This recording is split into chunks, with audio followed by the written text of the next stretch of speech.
So today we're going to be ranking all the 3DS tracks in Mario Kart 8. This includes the base game, the DLC, and the booster course pass. This is actually my second part of this series. If you want to check out my first part, please be sure to do so, because in that video I rank all the DS tracks. And of course, to keep this video series going, make sure to like this video, subscribe to the channel, and be sure to show your support with a comment as well. Jumping into number 7, we have is Toad Circuit.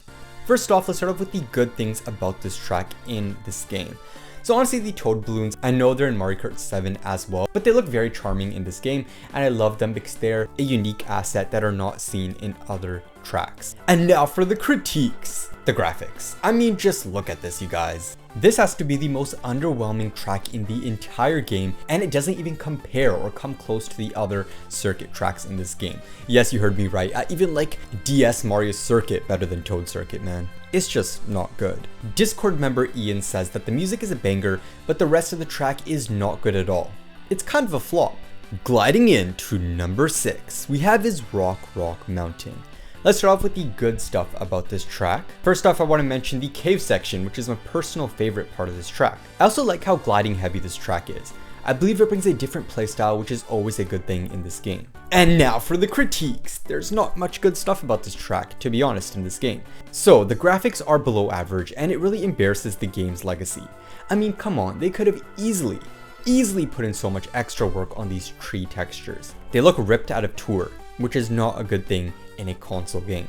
And to be honest, sometimes the race gets really boring and I'm just waiting for it to end. Like, why is this dragging on so long? Sometimes, this is a little secret, I wish that they made this 2 laps in this game. Yeah, it's that dreadful to me. One of my Discord member friends said that this track got a major update, which it definitely deserved and needed. While another one of my Discord members say that the gliding shortcut after the finish line is poorly built and executed. What are your thoughts? Down in the cove, or slide, at number 5 we have is Piranha Plant Slide. Let's go into the good things about this track. So of course, the upgraded water section is absolutely beautiful, and it really throws the original one out of the water. No pun intended. I also really appreciate how we glide upwards during the end of the track rather than going straight forward in the 3DS version. It's a nice little touch that they didn't have to do, but they did to make it more dynamic. And now for the critiques. Alright, you guys, don't get offended please, but I feel like this track is a bit too dark compared to the 3DS version and the Tour version. I also didn't feel that classic Mario Bros aesthetic and vibe when playing this Mario Kart 8 version. I mean, when you look at the Tour version, this track really pays homage to the classic Mario Bros games. It just doesn't do that in Mario Kart 8.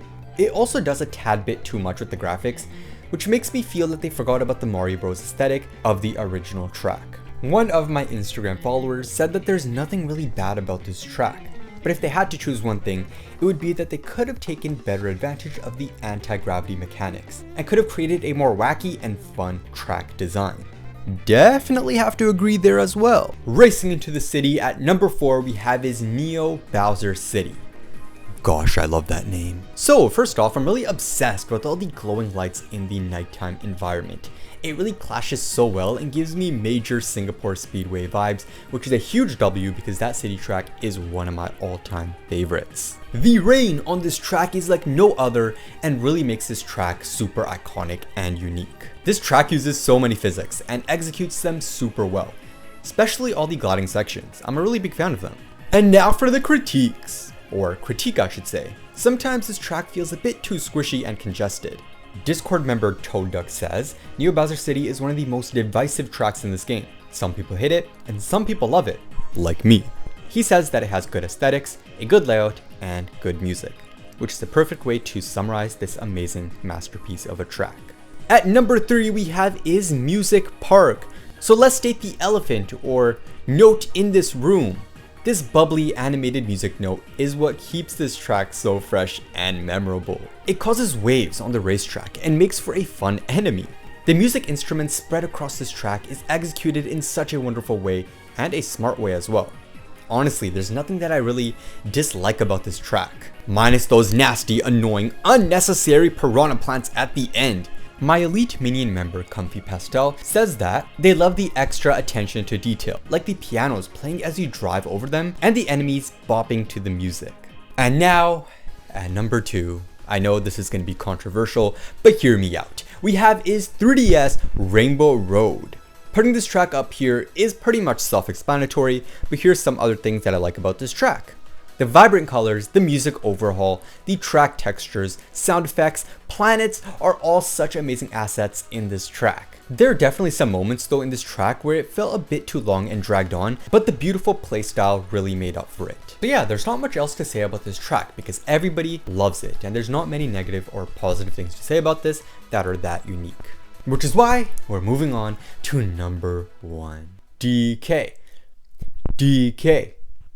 Okay, at number 1 we have is DK Jungle. This track is one that I've always been attached to. Part of it may be my love for the Mario Sluggers game and the whole DK storyline, but damn, this track is built so freaking well. The giant banana, tricky shortcut, frogs, weird drum things, and these scary things always make me smile. And I'm sorry, I love this music more than any of the other 3DS tracks. I say that this music makes me feel nostalgic, but I'm not gonna lie, the first time I ever even touched this track or played it was in Mario Kart 8. So was I really nostalgic over it? Who the heck knows? Let me know what you guys think about this track.